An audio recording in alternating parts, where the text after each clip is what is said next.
Hello friends, मैं मन जाएंगे एक बार फिर हाजिर हूँ आपके सामने मेरे नए खास और इन्फॉर्मेटिव वीडियो के साथ। और वीडियो का टॉपिक आपके निवेश को लेकर है, यानी कि आपके इन्वेस्टमेंट को लेकर है।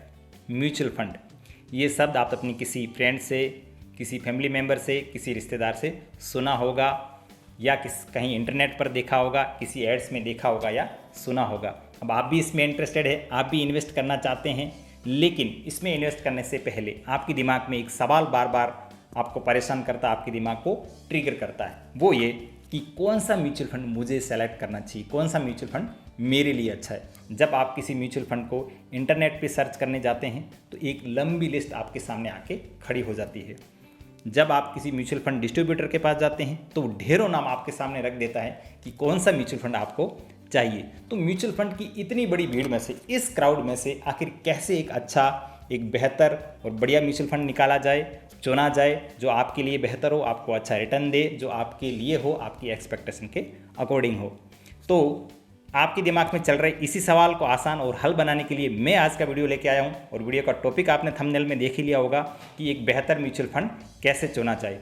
अब म्यूचुअल फंड क्या होता है, किस तरह से काम करता है, इसके लिए ऑलरेडी मैंने एक सेपरेट वीडियो बना रखा है, लिंक मैंने डिस्क्रिप्शन में दे रखी है, आप वहां जाके मेरा वीडियो देख सकते हैं। तो अब शुरू करते हैं आज का वीडियो, लेट्स बिगिन।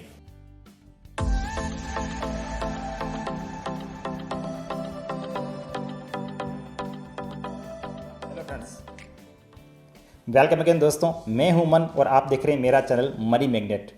अगर आप इस चैनल पर नए हैं तो आपसे बहुत रिक्वेस्ट है कि प्लीज़ चैनल को सब्सक्राइब करके और बेल आइकन ज़रूर हिट करना, ताकि मेरी आने वाली वीडियोस मिलती रहे।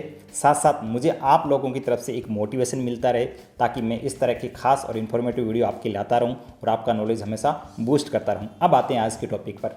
आखिर कैसे एक अच्छा, एक बेहतर म्यूचुअल फंड चुना जाए ताकि हमें एक अच्छा रिटर्न मिले।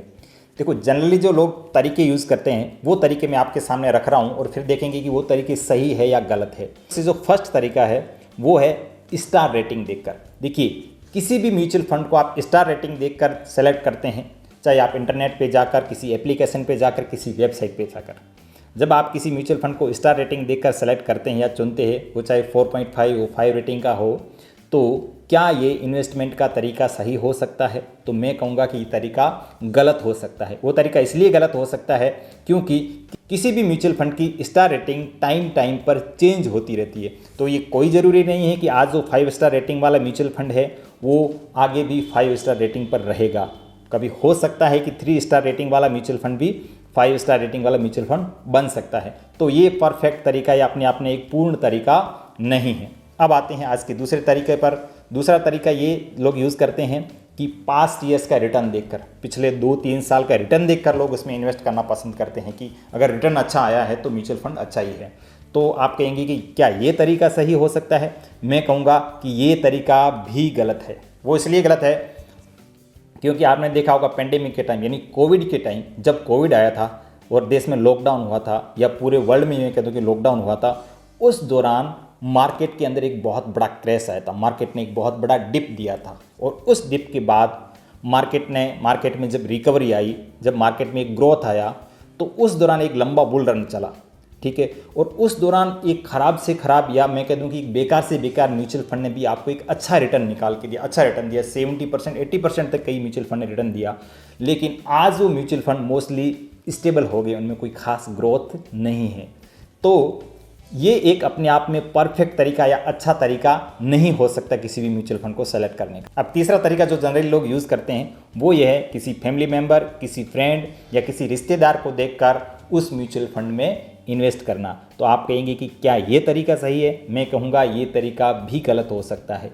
वो इसलिए गलत हो सकता है क्योंकि आपकी किसी फ्रेंड, किसी फैमिली मेम्बर या किसी रिश्तेदार ने जो म्यूचुअल फंड चुना है वो उन्होंने अपनी कन्वीनियंस के अकॉर्डिंग चुना है, अपनी इनकम के अकॉर्डिंग चुना है, अपनी सेविंग के अकॉर्डिंग चुना है, अपने टाइम पीरियड के अकॉर्डिंग चुना हुआ है।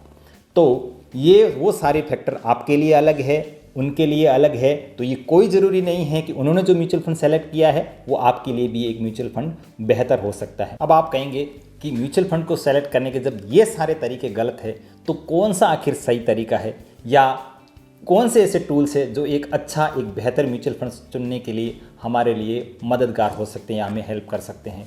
तो मैं कहूँगा कि इसके लिए मैंने एक क्राइटेरिया बनाया है जिसमें मैंने कुछ फैक्टर्स डाले हैं, जिसको मैं एक एक करके डिस्कस करूंगा कि आपको बताऊंगा कि कौन से फैक्टर आपको चूज करने हैं जो आपको एक अच्छा म्यूचुअल फंड चुनने में मदद करेंगे।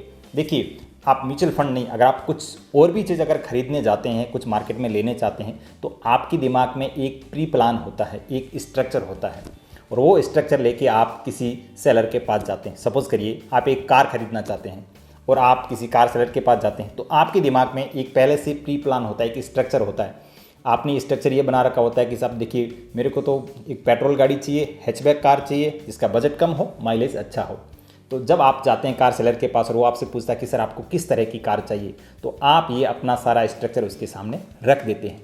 अब वो कार सेलर आपकी ज़रूरत के अनुसार फ़िल्टर आउट करके आपके सामने वो कार निकाल देता है या वो कार रख देता है जो आपकी स्ट्रक्चर में फिट बैठती है। तो म्यूचुअल फंड में भी कुछ ऐसा ही होता है कि आपके दिमाग में एक प्री प्लान होता है, एक स्ट्रक्चर होता है, उसके अकॉर्डिंग आप एक म्यूचुअल फंड सेलेक्ट करते हैं। तो आइए मैं बताता हूँ कि मेरे क्राइटेरिया में से कौन से फैक्टर आपको मददगार हो सकते हैं। देखिए, किसी भी म्यूचुअल फंड को सेलेक्ट करने से पहले मैंने मेरे क्राइटेरिया में 3 फैक्टर डाले।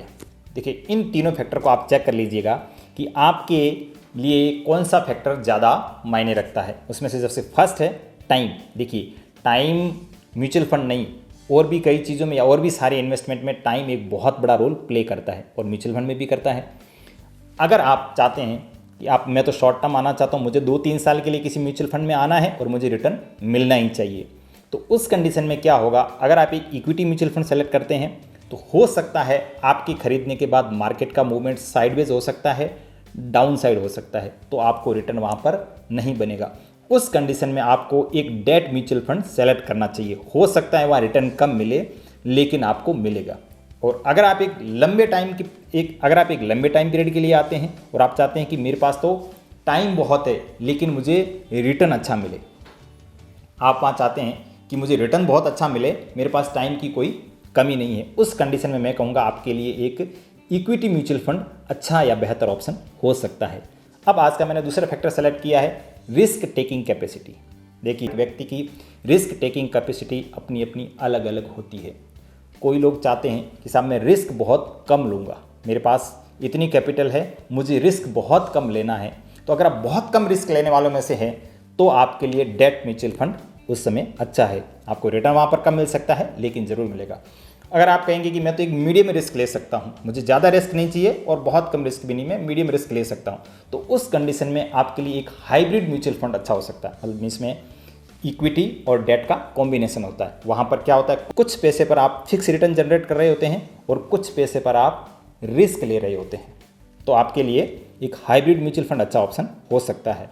अब आते हैं कि आप कहेंगे कि मेरे पास तो रिस्क में तो ज़्यादा ले सकता हूँ, तो उस कंडीशन में अगर आप एक हाई रिस्क टेकर हैं तो आपके लिए एक इक्विटी म्यूचुअल फंड अच्छा ऑप्शन हो सकता है अच्छे रिटर्न के लिए।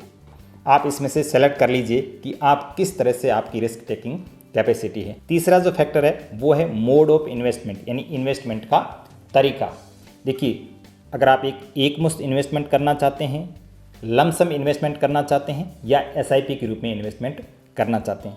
अगर आप एक मुश्त इन्वेस्टमेंट करना चाहते हैं, आप चाहते हैं कि मेरे पास बड़ी कैपिटल है, मैं एक ही बार में डालना चाहता हूं, तो मैं कहूँगा आपके लिए एक डेट म्यूचुअल फंड अच्छा ऑप्शन होगा। क्योंकि उस समय अगर आपने एक इक्विटी म्यूचुअल फंड सेलेक्ट कर लिया तो हो सकता है आपको 1 या 2 साल में रिटर्न ना भी मिले, तो उस समय आपके लिए एक डेट अच्छा ऑप्शन हो सकता है।